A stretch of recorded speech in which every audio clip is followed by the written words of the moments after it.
আসসালামু আলাইকুম, আশা করি সবাই ভালো আছেন।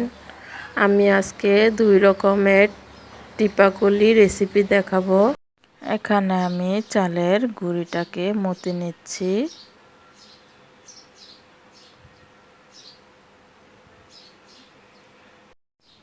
এখানে আমি কড়াইতে তিলটাকে ভেজে নিচ্ছি।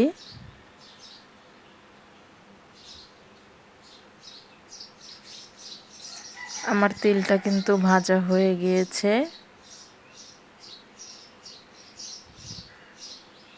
কড়াইতে আমি গুড় দিয়ে দিয়েছি, তেজপাতা দিয়েছি, গরম মশলা দিয়েছি, গুড়টাকে জাল দিয়ে নিয়েছি, তিলটাকে দিয়ে দিলাম, নাড়াচাড়া দিয়ে দিচ্ছি।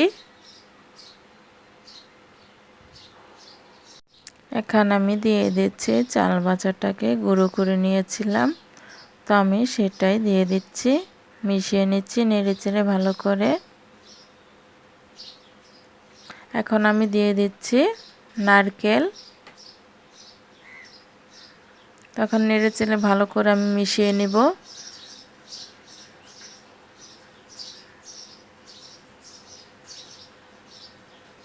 আমার রেসিপিটা ভালো লাগে থাকলে অবশ্যই লাইক দিবেন। তো আমার মিশানোটা কিন্তু হয়ে গিয়েছে, এখন আমি নামিয়ে নিয়েছি। আর দেখুন আমি রুটি বানিয়ে গোল করে কেটে নিয়েছি। দেখতেই পাচ্ছেন আমি কিভাবে বানাচ্ছি। তো দেখুন আমি কিন্তু একটা পিঠা বানিয়ে নিয়েছি, দেখতেই পাচ্ছেন বানানোটা হয়ে গিয়েছে। দ্বিতীয় পিঠাটাও আমি বানানো দেখাচ্ছি।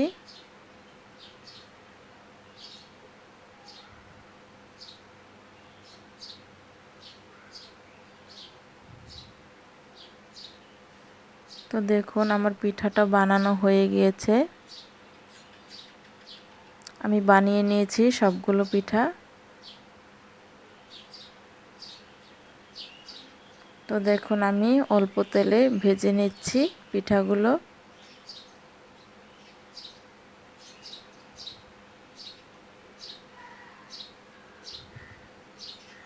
তো আমি কড়াই বসিয়েছি, এখানে আমি তেল দিয়ে দিয়েছি পরিমাণ মতো। এখন আমি পিঠাগুলোকে ভেজে নিচ্ছি। তো আমি লাল লাল করে পিঠাগুলোকে ভেজে নিব। আমার পিঠাগুলো সব ভাজা হয়ে গেছে। দেখুন এই পিঠাগুলো খেতে কিন্তু খুবই মজাদার। নতুন নতুন রেসিপি পেতে সাবস্ক্রাইব করে পাশেই থাকুন। ভালো থাকুন, সুস্থ থাকুন। আল্লাহ হাফেজ।